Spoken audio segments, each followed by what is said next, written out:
Alright guys, तो solo levelling का new episode आ चुका है। आई होप आपने फर्स्ट एपिसोड देख लिया होगा, जो कि मैंने ऑलरेडी अपने चैनल के ऊपर डाल दिया है। साथ ही साथ मैंने उस एपिसोड को अपने टेलीग्राम ग्रुप के ऊपर शेयर किया था, जिस वजह से आप रियल एक्शन का भी फील ले सके। तो आज हम इस एनिमे का सेकंड एपिसोड देखने वाले हैं, और जो फर्स्ट एपिसोड का एंड था वहां पे हमें एक क्लिफ हैंगर पे छोड़ा गया था। हमें एंड में एक हिडन डंजन दिखाया गया था, जहाँ पे एक गॉड जैसे फिगर बैठी हुई थी, काफी बड़ा स्टैचू टाइप बैठा हुआ था, जिसने इनमें से आधे हंटर्स को मार दिया था। और उसकी इस लेजर वाली पावर को देख के ये समझ आता है कि ये सच में काफी ज्यादा ताकतवर है। सेकंड एपिसोड की शुरुआत भी उसी डंजन में होती है, और हमें दिखाया जाता है कि ये लोग काफी ज्यादा डर चुके होते हैं, और इनको समझ आ जाता है कि ये लोग मर जाएंगे। मिस्टर सॉन्ग यहाँ पे सबको कहता है कि कोई भी हिलना मत, वरना तुम सब के सब मारे जाओगे। यहाँ पे जूही की हालत काफी ज्यादा खराब होती है, और मिस्टर सॉन्ग जिन्वो के पास आके उसका शुक्रिया अदा करता है। वो कहता है कि अगर तुमने ये चीज नोटिस नहीं की होती तो हम सबके सब मर जाते। तुमने ही हमको नीचे झुकने के लिए बोला था, तुम्हें जरूर इस बात का अंदाजा लग गया था, क्यों है ना। तो यहाँ पे जिन्वो देखता है कि मिस्टर सॉन्ग का एक हाथ कट चुका होता है, लेकिन एटलीस्ट वो जिंदा होता है। इधर जिन्वो मिस्टर सॉन्ग के हाथ में पट्टी कर देता है खून रोकने के लिए। अब जो ही यहाँ पे काफी ज्यादा डरी हुई है, और वैसे तो वो बी रैंक की हंटर है और उसके अंदर काफी ज्यादा पावर्स होनी चाहिए, लेकिन वो आसान रेड्स में ही हिस्सा लेती है, क्योंकि वो दिल से काफी ज्यादा कमजोर है। मिस्टर सॉन्ग इस स्टैचू को देख के समझ जाता है कि ये जरूर एक ए रैंक या फिर एस रैंक का दुश्मन है। उस टैबलेट पे कुछ कमांडमेंट्स लिखे हुए हैं, और उनका हमें ध्यान रखना होगा। तो ये कमांडमेंट्स मैं आपको बता देता हूँ। पहला है गॉड की पूजा करो, दूसरा है गॉड की प्रशंसा करो यानी कि बड़ाई करो, और तीसरा है गॉड में भरोसा रखो। तो इस डंजन के यहाँ पे कुछ रूल्स हमें बताए गए हैं, और यही 3 रूल्स हैं, और अगर इन रूल्स को कोई नहीं मानता तो वो मारा जाएगा, और इस डंजन से वो कभी भी जिंदा नहीं निकल पाएगा। तो जिन वो देख के समझ जाता है कि ये जो सबसे बड़ा वाला स्टैचू है यही गॉड है, ठीक है। हमें बताया जाता है कि 10 साल पहले जब वो पोर्टल दुनिया के सामने आया है, जो कि हमें दूसरी दुनिया से जोड़ता है, तब से दुनिया में अजीब और गरीब हरकतें होना शुरू हो गई। जैसे कि ऐसे लोग सामने आए जिनको अवेकन्ड कहा जा सकता है, जिनको हम हंटर्स कहते हैं। हंटर्स ही सिर्फ ऐसे इंसान हैं जो कि इन मैजिक बीस्ट को मार सकते हैं। एक बार किसी हंटर की एबिलिटी उसके पास आ जाती है तो वो उस एबिलिटी को चेंज नहीं कर सकता। लेकिन कभी कभी ऐसा होता है कि गेट के उस पार ऐसे मॉन्स्टर्स होते हैं जो कि सच में काफी ज्यादा खतरनाक होते हैं। दूसरी ओर हमें जिन्वो की सिस्टर जिना का सीन दिखाया जाता है, यानी कि उसके स्कूल का सीन। और जिना की फ्रेंड उससे पूछती है कि तुम्हारा भाई एक हंटर है, क्यों है ना। तो जिना बताती है कि हाँ, वो एक ई रैंक का हंटर है, और वो कुछ खास नहीं है क्योंकि उसको काफी ज्यादा चोट लगी रहती है, और वो अक्सर बैंडेजेस में निपटा रहता है। मिस्टर सॉन्ग यही कहते हैं कि हम इसके दुश्मन नहीं हो सकते, और एक बार चीजें ठीक हो जाए तो हम यहाँ से बच के निकल सकते हैं। तभी इनमें से एक हंटर ये डिसाइड करता है कि वो यहाँ पे शांति से नहीं बैठेगा, क्योंकि उसको एक बड़ी ऑर्गेनाइजेशन से कॉन्ट्रैक्ट मिला है, तो वो यहाँ पे मरने वाला नहीं है। भले मिस्टर सॉन्ग उसे रुकने के लिए कहते हैं, लेकिन ये बंदा अपनी स्पीड पे काफी ज्यादा कॉन्फिडेंट होता है, और वो ये कहता है कि वो इतना तो तेज है कि वो दरवाजे तक पहुंच सकता है और यहाँ से बच के निकल सकता है, लेकिन उससे ज्यादा तेज ये गॉड होता है। और वो पलक झपकते ही भाई इस बंदे को पूरा जला के रख देता है। इस बंदे के बस पैर पैर बचे होते हैं। मिस्टर सॉन्ग और जिनवू दोनों के दोनों समझ जाते हैं कि ये गॉड सच में सबसे ज्यादा ताकतवर है, और ये पलक झपकते इनको मार सकते हैं, बिल्कुल जैसे ये लोग चींटी के समान हो। लेकिन कुछ तो बात है कि अभी तक इस गॉड ने इन लोगों को नहीं मारा है, जबकि वो एक पल में ही इनको खत्म करके रख सकता है। ये उन मैजिक बीस्ट से काफी ज्यादा अलग है जो कि हमें वैसे देखने को मिलते हैं। तो जिनको को याद आता है उन इंस्ट्रक्शंस के बारे में, और वो पूछता है कि पहला कमांडमेंट क्या था। तो मिस्टर सॉन्ग बताता है कि पहला कमांडमेंट था कि गॉड की पूजा करनी है। तो जिनको इधर जब थोड़ा सा खड़ा होने का ट्राई करता है, तभी ये गॉड एकदम तैयार हो जाता है इसको जलाने के लिए, लेकिन तभी जिनको नीचे झुक जाता है एकदम से, और वो गॉड वहीं पे रुक जाता है। तो ऐसा लगता है कि ये लोग एक लेवल से ऊपर अपने सर को नहीं उठा सकते, यानी कि गॉड के सामने इनको अपने सर नीचे करके रखने हैं, अपने घुटने टेक के रखना है। तो जिनको इन सबको कहता है कि अपने घुटने टेक दो उसके सामने और झुक जाओ नीचे, ठीक है ना। मिस्टर सॉन्ग सोचता है कि इसका मतलब ये है कि अगर हम ऐसा करते हैं तो हम बच सकते हैं। जैसे ये लोग अपने घुटने टेकते हैं, ये गॉड का जो चेहरा होता है काफी तगड़े तरीके से चेंज हो जाता है, काफी खतरनाक लग रहा होता है। ये सब लोग घुटने टेक के नीचे बैठे होते हैं, तो ऐसा लगता है कि कुछ तो चीजें ठीक हो रही है। पार्क यहाँ पे उठ के खड़ा हो जाता है, और भाई मतलब गॉड के सामने इनकी हिम्मत कैसे हो रही है हिलने की भी, वैसे देखा जाए तो काफी ज्यादा ताकतवर है, ये लोग देख चुके हैं। लेकिन ऐसा लगता है कि इनके घुटने टेकने के बाद इनकी फर्स्ट रिक्वायरमेंट पूरी हो चुकी है और अब ये खड़े हो सकते हैं, क्योंकि इन्होंने एक तरीके से वर्शिप कर दिया है गॉड को। उसके बाद ये गॉड उठ के खड़ा होने लग जाता है और आगे बढ़ने लग जाता है इनकी तरफ। ठीक है, इनको लगता है कि ये खेल खत्म हो गया था, लेकिन ये इनकी तरफ आगे बढ़ रहा होता है। तो दूसरे कमांडमेंट की अगर हम बात करें तो वो होता है गॉड की बड़ाई करना, गॉड को प्रेस करना। तो इनमें से एक हंटर आगे आता है और वो कहता है कि वो ट्रेडिशनल फोक फ्लोर जानता है, उसे पता है कि एक गॉड को कैसे प्रेस किया जाता है। वो आगे आके नीचे बैठ जाता है और वो कहता है, हे गॉड, आप ही इस दुनिया के रूलर हो। और वो अपने इस प्रेयर को पूरा करने लग जाता है। लेकिन ऐसा लगता है कि ये सही तरीका नहीं है गॉड को प्रेस करने का, और गॉड उसको भाई अपने पैरों से कुचल देता है। इसको देख के तो टाइटंस की याद आ रही है। ठीक है, ये लोग सब के सब अलग होना शुरू हो जाते हैं और जिन्वू भी जूही को अपने साथ लेके भागने लग जाता है। पार्क यहाँ पे काफी ज्यादा डिप्रेस होता है और वो सोचता है कि उसकी फैमिली को वो पीछे छोड़ के आया है और वो इधर नहीं मर सकता। वो इनमें से एक स्टैचू के पास आके जब खड़ा होता है तो उस स्टैचू के हाथ में स्वॉर्ड होती है और वो पार्क को बिल्कुल बीच में से काट के रख देता है। ठीक है ना, तो भाई वो गॉड तो अलग ही खतरनाक बंदा है, लेकिन उसके अलावा ये जो बाकी स्टैचूज है ये भी सच में काफी ज्यादा खतरनाक है। ठीक है, जिन्वू यहाँ पे सोच रहा होता है कि भाई कैसे किया जाए प्रेज गॉड को, एक सही तरीका क्या हो सकता है गॉड को प्रेज करने का। अंत में ये है तो एक डीमन ही, क्यों है ना। जिन्हों नोटिस करता है कि यहाँ पे जो चारों तरफ स्टैचूज होते हैं उनमें से कुछ स्टैचू के हाथ में हथियार होते हैं, जैसे कि स्वॉर्ड हो गया, एक्स हो गया, शील्ड हो गई, लेकिन कुछ स्टैचूज के हाथ में कुछ म्यूजिकल इंस्ट्रूमेंट्स होते हैं। तो जिन्वो इन सब के सब लोगों को मैजिकल इंस्ट्रूमेंट वाले स्टैचूज के पास जाके खड़े होने के लिए कहता है। और जब मिस्टर सॉन्ग इधर एक स्टैचू के पास आता है तो भाई ये इंस्ट्रूमेंट प्ले करने लग जाते हैं। तो ये लोग एक एक करके हर इंस्ट्रूमेंट वाले स्टैचू के नीचे जाके खड़े होते हैं।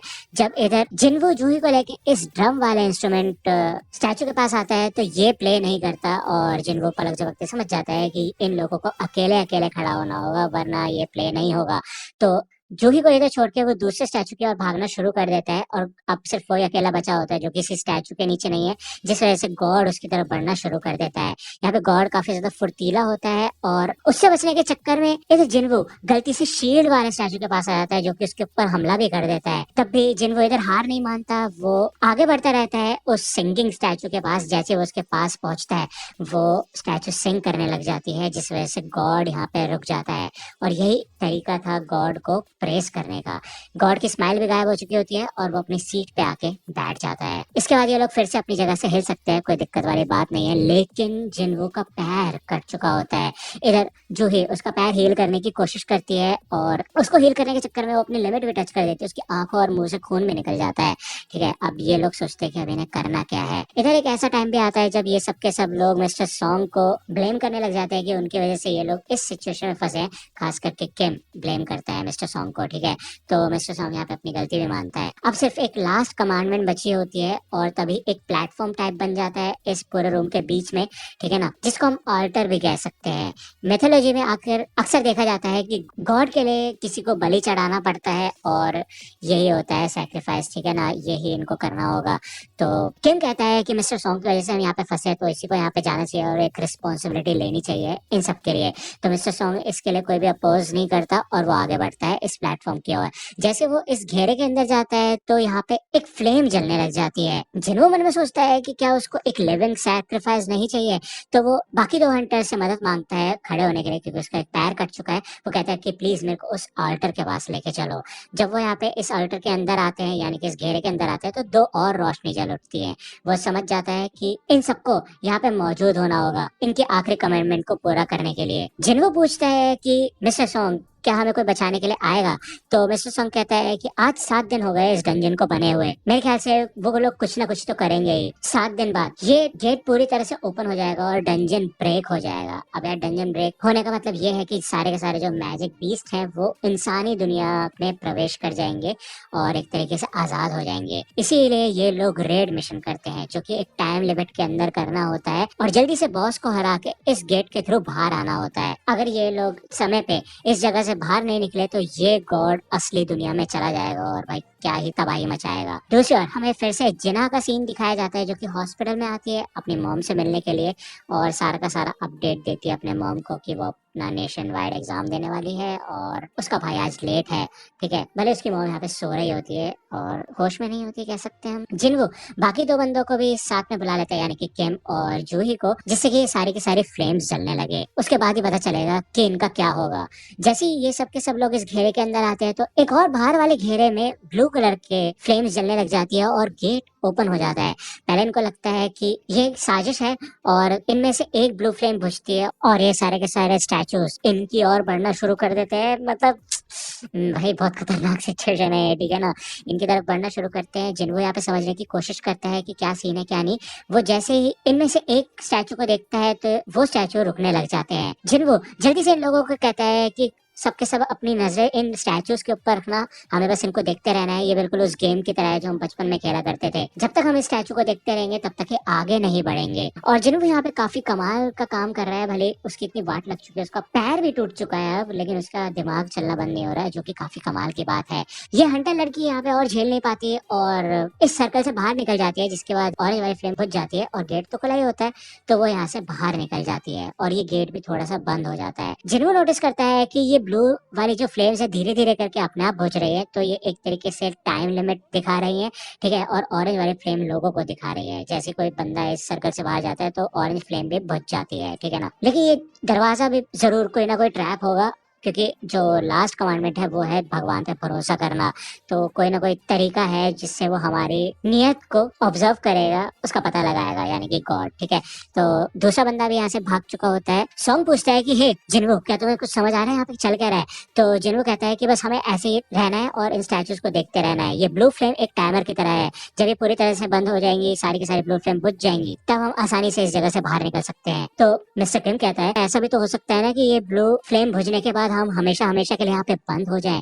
तो यार ऑब्वियस सी बात है, जिन्वो कौन सा मास्टर है यहाँ का, उसको थोड़ी ना पता है कि क्या हो सकता है क्या नहीं। लेकिन मिस्टर किम उसकी तारीफ करता हुआ ये कहता है कि जबकि तुम सबसे ज्यादा कमजोर हो हम लोगों में से, अभी तुम्हारी वजह से ही मैं जिंदा हूँ यहाँ पे, तो उसके लिए शुक्रिया। लेकिन दरअसल बात यह है कि बाहर मेरी फैमिली मेरा इंतजार कर रही है और मैं मरना नहीं चाहता, मैं घर जिंदा जाना चाहता हूँ, तो मैं और इंतजार नहीं कर सकता। तो भाई मिस्टर किम भी यहाँ से भाग जाता है। तो जिन्वो जूही और मिस्टर सॉन्ग को यहाँ से जाने के लिए कहता है और वो कहता है तुम अपनी जान बचाओ और मेरे को छोड़ दो। लेकिन मिस्टर सॉन्ग भी यहाँ पे अपना सैक्रिफाइस करने के लिए तैयार होता है। यहाँ पे जूही अपने पैर हिला नहीं पाती, उसकी हालत नहीं होती बिल्कुल भी चलने की, क्योंकि उसने अपनी ताकतों को कुछ ज्यादा इस्तेमाल कर दिया है। जिन्वो इन दोनों को यहाँ से जाने के लिए कहता है और मिस्टर सॉन्ग जूही को बेहोश करके अपने साथ लेके चले जाते हैं और एंड में सिर्फ और सिर्फ यहाँ पे जिन्वो बचा होता है। उसको समझ आता है कि वही अकेला सिर्फ है जो यहाँ पे जिंदा बचेगा और वो एक साथ सारे के सारे स्टैचूज को भी नहीं देख सकता। तो जिन स्टैचूज को वो नहीं देख पा रहा है वो उसकी तरफ कंटिन्यूसली बढ़ते रहेंगे। वो यही सोचते कि काश वो ज्यादा इंश्योरेंस ले लेता अपने लिए। और फिर भी यहाँ पे वो अंत तक लड़ने के लिए तैयार होता है। वो यहाँ पे तलवार उठा लेता है, लेकिन ये स्टैचूज उससे कई ज्यादा ताकतवर होते हैं और उसको बहुत बुरी तरह से मारना शुरू करते हैं। उसका एक हाथ भी काट देते हैं और हाथ क्या, उसकी पूरी बॉडी की वाट लगा के रख देते हैं वो। लेकिन एंड तक जिन वो इसी ऑल्टर के अंदर होता है, धीरे धीरे करके ब्लू फ्लेम्स बुझ रही होती है और वो याद करता है कि कैसे मिस्टर किम ने कहा था कि वो मरना नहीं चाहते और वो यहाँ से जिंदा बच के जाना चाहते हैं। लेकिन भाई जिन्वो को कौन सा मरने का शौक है? भाई सब के सब लोग अब सिर्फ अपने बारे में सोचते हैं, अपने फायदे के बारे में सोचते हैं। उसकी भी फैमिली है, उसको भी जिंदा बच के घर जाना था, लेकिन वो भी तो यहाँ पे रुका हुआ है ना। लेकिन हमारा जिन्वो बेचारा यहाँ से बच के जा नहीं पाया। उसको ये सारे के सारे स्टैचूज मार मार के घायल कर देते, बहुत खून निकलता है उसके अंदर से और फाइनली वो इस टेबल के ऊपर आके गिरता है। उसको खत्म करने वाला होता है एक स्टैचू अपनी स्वॉर्ड से। जैसे उसके ऊपर ये स्वॉर्ड से अटैक होने वाला होता है, तभी जिन्वो कहते हैं कि काश उसको एक और मौका मिल जाता, वो भी जीना चाहता है, वो मरना नहीं चाहता। इस अटैक के तुरंत बाद ही लास्ट ब्लू फ्लेम भी बुझ जाती है और उसके सामने एक नोटिफिकेशन आता है जिसमें लिखा होता है कि ये एक सीक्रेट क्वेस्ट है कमजोर बंदे की बहादुरी देखने का। जिन्वो एक प्लेयर बनने के लिए क्वालिफाई हो चुका होता है और अब उसको एक्सेप्ट करना होता है कि वो एक प्लेयर के तौर पे खेलना चाहता है या नहीं। अगर वो नो चूज करेगा तो 0.02 सेकंड में उसका दिल धड़कना बंद हो जाएगा और वो मर जाएगा। तो क्या वो एक्सेप्ट करेगा? एंड में हमें दिखाया जाता है कि यस, वो एक्सेप्ट कर लेता है इस ऑफर को। वो एक प्लेयर के तौर पे खेलने के लिए तैयार हो जाता है। और आई नो यहाँ पे काफी बुरी तरह से टर्न ले रही हैं चीजें। हर एपिसोड के एंड में एक क्लिफ हैंगर देखने को मिल रहा है हमको, लेकिन मैं एक आपको हल्का फुल्का आइडिया दे सकता हूँ कि क्या हो रहा है।